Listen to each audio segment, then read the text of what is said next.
कृषि विधेयक को लेकर लगातार विपक्ष और किसान हंगामा कर रहे हैं। मेरठ में आज भी किसानों ने धरना दिया है और हंगामा भी किया है। मेरे साथ यहाँ किसान मौजूद हैं।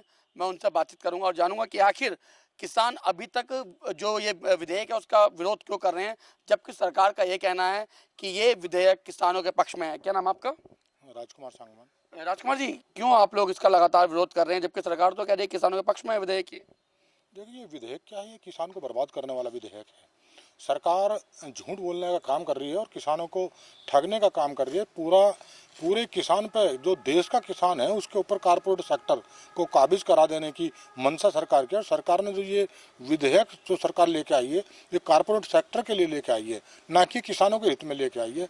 अब कारपोरेट सेक्टर, जो छोटा किसान है, छोटे किसान की जब सरकार अपने आप को किसान के बीच से अपने आप को अलग कर लेने का जो कोशिश और मंशा है उसकी, ये बड़ी खतरनाक है। एमएसपी वो घोषित नहीं करेगी, एमएसपी से उसका फसल को खरीदने का काम नहीं करेगी, उसको खरीदने की गारंटी नहीं होगी।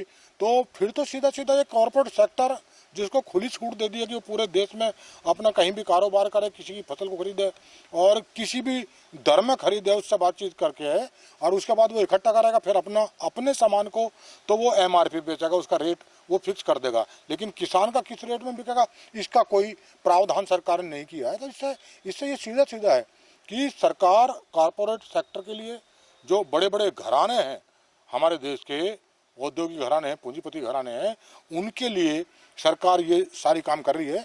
और मेरा सीधा मानना है कि जिस तरह ईस्ट इंडिया कंपनी भारत में व्यापार करना आई थी और उसने पूरे देश को कैप्चर कर लिया था, वही सीधी सीधी इस समय दोबारा से कि किसान को गुलाम बना देने की, भूमिहीन बना देने की सरकार की मंशा है। छोटा किसान है, बर्बाद हो जाएगा, तबाह हो जाएगा, गुलाम हो जाएगा।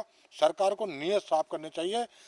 जो किसान की फसल है उसकी खरीद की एक जो दर है, एमएसपी है, जो लागत है उसकी वो घोषित करके उस पर उसकी खरीद की गारंटी होनी चाहिए। जो उससे नीचे खरीद है उसके खिलाफ। राजकुमार जी, पहले भी ये मुद्दे कई बार उठते आए हैं। मंडी में आप ही लोग कहते थे कि मंडी में दलाल बैठे हैं, किसानों को लंबी लंबी लाइन लगानी पड़ती है, तब जाकर उनका नंबर आता है, और इस बीच भी जो बिचौलिया होता है वो कहीं ना कहीं अपनी भूमिका निभाता है। लेकिन किसान, अब सरकार कह रही है किसानों को जो बिचौलिए हैं उनको छूट मिल जाएगी। नहीं, सरकार झूठ बोल रही है। देखिएगा, मैं बताऊं, जो कच्ची फसल है, जो सब्जियां किसान है, आलू है, टमाटर है, बैंगन है, भिंडी है, ये कच्ची फसल है, उसको किसान लेकर दूसरे स्टेट में बेच रहा था अपने, कोई पाबंदियां नहीं थी।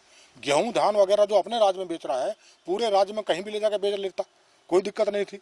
और जहाँ तक मंडी का सवाल है, जब सरकार का ये प्रावधान सरकार का था कि वो एमएसपी घोषित करेंगे और अपने क्रय केंद्र स्थापित करेंगे, किसान अपना वहाँ बेचेगा, तो दलाल और वो बीच में कहाँ से आ गए? कोई ऐसा था ही नहीं कुछ मामला। और आज भी वही रहेगा। आज का रहेगा, आज कौन लोग बीच में रहेंगे? जो बड़े बड़े कारपोरेट सेक्टर जब इस पर खुदरा बाजार पे वो काबिज हो जाएगा और उन्हीं के एजेंट आके किसान चल लेंगे, तो ये कौन सी व्यवस्था है? इसमें कौन सा नया बदलाव किया है? तो बिल्कुल, और भी यहाँ किसान है, उनसे बात करेंगे। कमल जी, आपका क्या कहना है? क्योंकि सरकार अभी तक वही कह रही है, बार बार सरकार अपने बयान जारी कर रही है, सरकार का यही कहना है कि जो विपक्षी हैं कि विपक्षी किसानों को गुमराह करने की बात कर रहे हैं। क्या कहना है आपका? जैसे कि डॉक्टर साहब ने अभी कहा कि सरकार कुछ पूंजीपतियों को फ़ायदा देने के लिए इस तरह का अध्यादेश लाई। कोरोना काल चल रहा है, इस पीरियड में ये लाने की कोई आवश्यकता तो थी नहीं बिल्कुल भी। उसके बावजूद भी उसे लेके आई है। मंडी व्यवस्था को ख़त्म करना चाहती है। आज मुझे एक बात बताइए कि कहीं मार्केट में आप कोई सामान खरीदने जाते हो तो आपको मालूम होता है कि फ़लानी दुकान पर जाऊँगा, मुझे ये मिल जाएगा, है ना। मंडी व्यवस्था ख़त्म कर देंगे तो किसान क्या करेगा? किसान को एक मंडी, एक दुकान ही तो वहाँ जाकर अपना सामान बेचता है, ठीक है, वो बिल्कुल ख़त्म कर देंगे। एमएसपी, मैं आज कहता हूँ कि गवर्नमेंट केवल एमएसपी लागू कर दे और ये कह दे कि इस रेट से ऊपर या नीचे जो भी बेचेगा उस पर दंड दिया जाएगा उसे।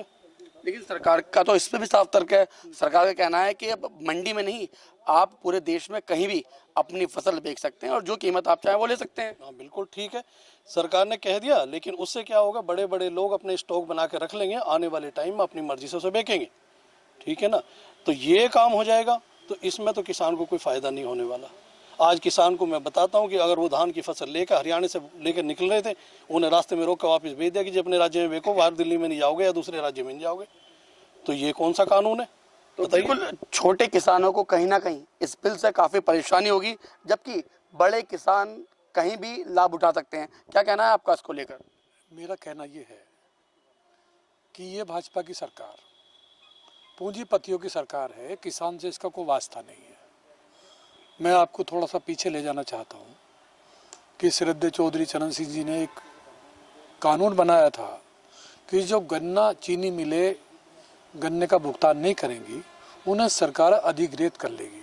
हमारे यहाँ कई मिलें अधिग्रहित हुई, मल्याना हुई, कोऑपरेटिव की बन गई। सबसे पहले 2014 में जब इनकी सरकार बनी है उसको किलोज को हटाने का काम किया कि कोई अधिग्रहित मिल नहीं होगी। दूसरी बात मेरा कहना यह है कि अभी मोगा में 2100 एकड़ हेक्टेयर जमीन अडानी को दी है एफसीआई से लेके।